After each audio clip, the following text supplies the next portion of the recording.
Today I'll be talking to you about a crucial topic. This topic is titled How to Successfully Settle Down in Canada when Relocating from Africa, specifically Nigeria.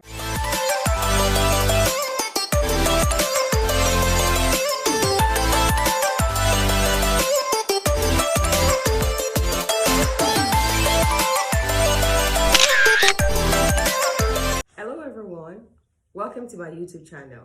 My name is Dr. Adiola Olubamiji, and today I'll be talking to you about a crucial topic. This topic is titled How to Successfully Settle Down in Canada when Relocating from Africa, specifically Nigeria. So this video is targeting new immigrants with children or without children who are hoping to have a successful settling down in Canada and really make Canada home. Before relocating to a new country, here are 4 things that I think you should really think about. The first one is accommodation. How do I get a place to stay when I arrive in this new destination? Followed by healthcare. So if I accidentally have a problem with my health in this new country, will I have health insurance? Or will I be able to have a coverage for me when in this new country?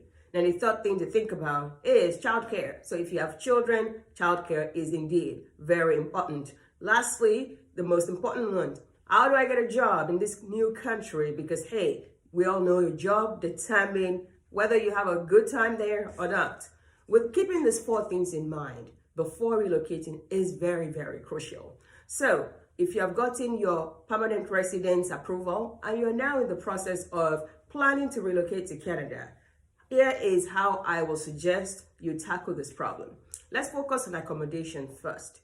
Before relocating to Canada, it is very crucial for you to know where exactly am I going to move to? Which province is good for me based on my professionals or my career? So I would like you to connect with people in Canada to kind of find out, I'm a mechanic, I'm a nurse, which province is more viable for me because of my profession. Let's be realistic with one another. Most new immigrant moving to Canada wants to live in Toronto or somewhere warm, somewhere closer. So 2 areas that are most attractive when you're looking for warmness is Toronto or somewhere in British Columbia. But most immigrants literally come to Toronto, and this is the area that I'm familiar with, so I'll be focusing solely on migrating to Toronto and environment. So while thinking about relocating to Canada, I believe you have some cash stacked somewhere. But accommodation is becoming harder and harder to find in Toronto as landlords now make it a point of duty that they will only rent out their place to someone who can guarantee flow of income. So they need you to provide a job letter or an employment letter that shows that you're working in a place and it's a permanent job. So for new immigrants coming, oftentimes they don't have a job waiting for them. If you don't have a job waiting for you, the first thing that you can tap into is your network. Do you have a family in Canada? Do you have friends in Canada? Do you have people who can maybe allow you to stay in their basement or stay somewhere in their house for maybe a month or 2?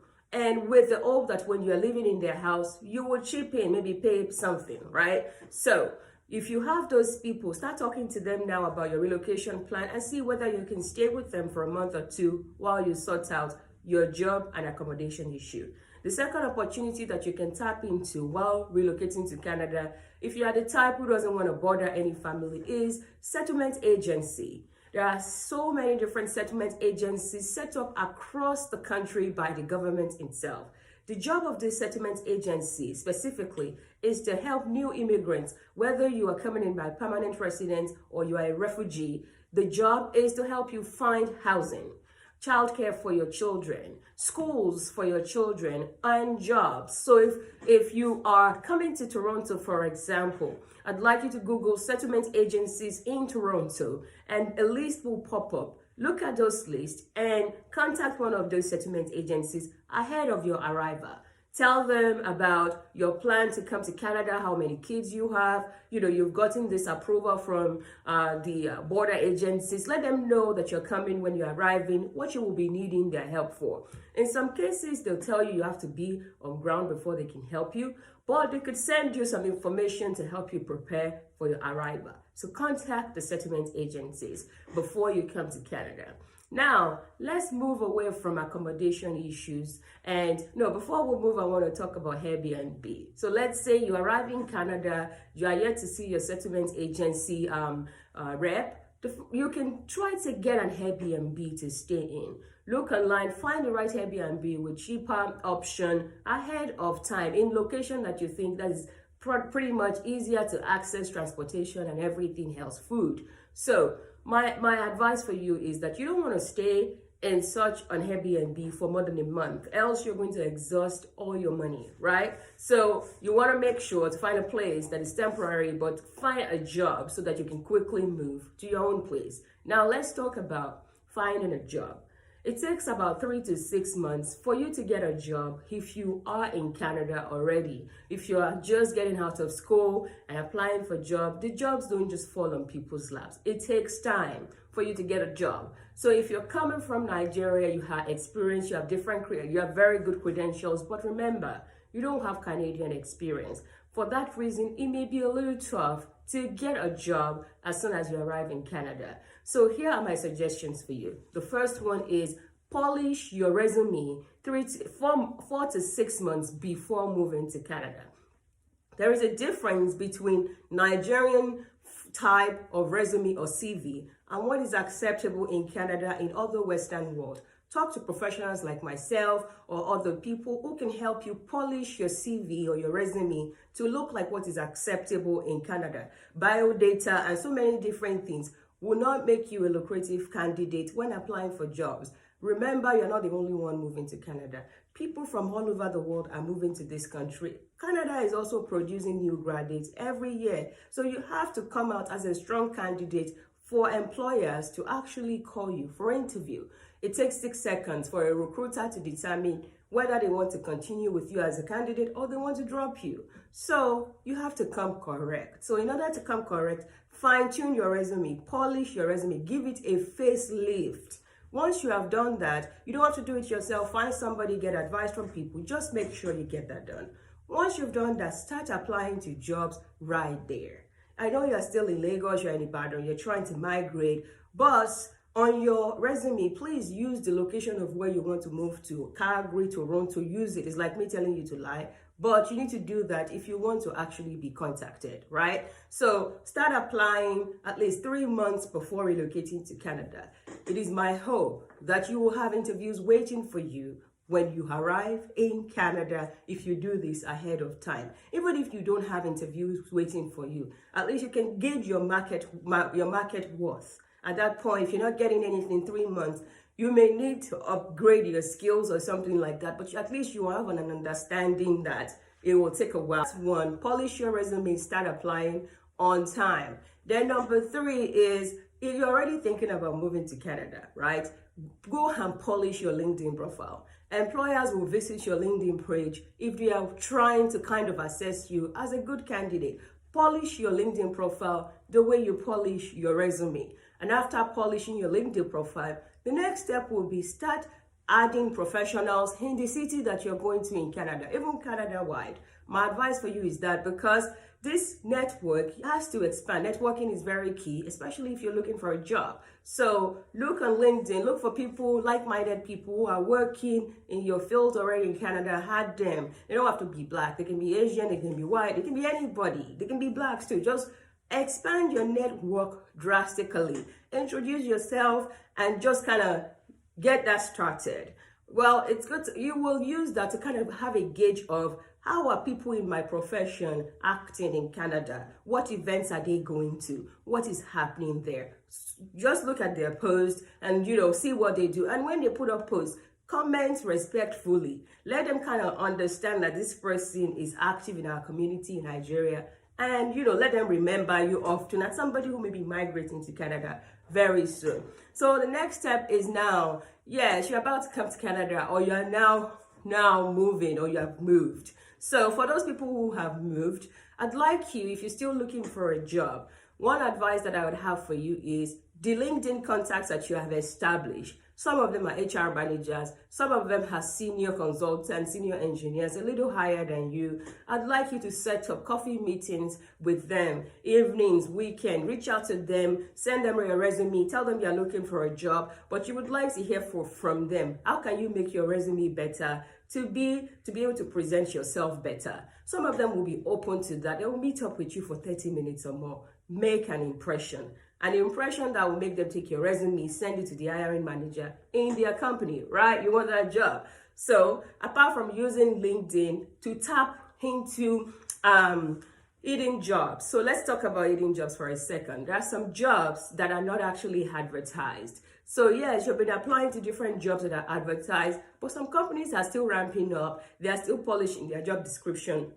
They have not posted the job yet. You may be lucky if you contact somebody from their company on LinkedIn and that person sends your resume out. They may not even post the job. They may just interview you. Another way to access hidden job is this. Some companies didn't say they are looking for anybody, but on their website, they'll say, if you're interested in our company, please attach your resume here. Please do that. Attach your resume even if they don't have any opening. They may be thinking about hiring somebody maybe in 2 months or 3 months from now. You will be on their priority list if you have done that. So if there's a company specifically that you're interested in and this company has no opening, here is how to find people working in that company aside using LinkedIn. So there is a website called hunter.io. hunter.io. So if you go on that website, type in the name of the company you're trying to access their employee information. When you type the name of the company in, several emails of people working in that company will pop up. So I would like you to copy a few of those emails, send them your resume, introduce yourself. You may be lucky to have them reply. How do I know if they actually read my email or not? You can use email tracker. In this age of Industry 4.0, turn on your email tracker for you to know when and where they had actually opened your email, right? Use technology to kind of get to know what people are doing. It may be a little sneaky, but hey, technology gives us access to these things, right? So moving on. So hidden job, you are already aware of how to access it. You are already aware of when to already start applying for job. So let's say you've been doing all of this, you are not getting the job. So I would say start other methods of networking. If you're an engineer, there is PEO, there are other professional bodies in the city you are going to. They'll have regular meetups, regular events. My advice for you is go to those events. They may have career fairs in some universities close by to where you have relocated to. Go to those career fairs with your resume ready. You may be lucky to get a job at those career fairs. Go to those networking events to network with big people, managers, directors, VPs. You may leave an impression on them and they may be interested in recommending you for a job in their company. If they see that you're active, you're proactive, you are nice, you are intelligent, they'll be happy to write you a reference letter. Some of them may even ask you to come and volunteer in some of their activities. Please make sure to do that. Then there are other Black events, Maniata Network for Black professionals, Black Professional in Tech network events happening in Toronto. Plug yourself into those places. You know, Black people have to support one another, right? Go talk to those Black professionals. Church. When I was talking about accommodation, I didn't mention church. If you are looking for accommodation, reach out to churches. Sometimes those realtors go to those churches. They may not need you to provide that employment letter. They may have mercy on you and help you. So use church for accommodation. Also use church for jobs. A lot of jobs will have people working there who can help you find jobs. So use church for that. Apart from church, there are other methods for getting jobs, right? So we've talked about different ones right now. We've talked about, I want to talk about community. Community is important. Like, community is everything. I want to guarantee you that reaching out to Yoruba community, Nigerian Canadian community, Igbo community in the city that you are living in may help you when you're looking for a job or when you're looking for accommodation. These communities are full of Nigerians like yourself. Some of them are real estate agents, some of them are engineers, and they are hoping to help people. That's why they're part of that community. So reach out to the community where you're at or where you're going. Start communicating with their presidents, like their page, start commenting on their page even before you arrive. And when you arrive, go and find them. They are your community, right? With all of these tips that I've shared with you today, it is my hope that when you move to Canada, you will in fact find Canada more appealing. Well, things may be hard in the beginning. You may have to pick up menial jobs for a few months before you can find a professional job. Please come with your level of humility, being at a regularized or regulated rate. I want you to be humble. I want you to be ready to start all over again. It is never bad to start all over again. But with your network, you will rise up very fast and get to where you want to go. So about getting school for your kids, go to those agencies I talked about. Settlement agencies can really help your children find the right school or the right childcare services. Okay, on this note, I will stop. Again, my name is Dr. Adiola Olubamiji. For further details about migrating to Canada, settling in Canada, or how do I understand my career in Canada, follow my YouTube channel and find me on Instagram at Dr._Olubamiji or on Twitter at AdexMe or on Facebook at Adiola Olubamiji or on LinkedIn Adiola Olubamiji. I have a mentorship program where I help people to kind of understand their career progression, settling in a new country. As an immigrant myself who had lived in 3 countries aside Nigeria, I'll be happy to welcome you into my mentorship program as well. Reach out to me if you have questions. I wish you good luck. Subscribe, and please share this video and please comment because all of this will help my channel grow. I love you. Have a good evening.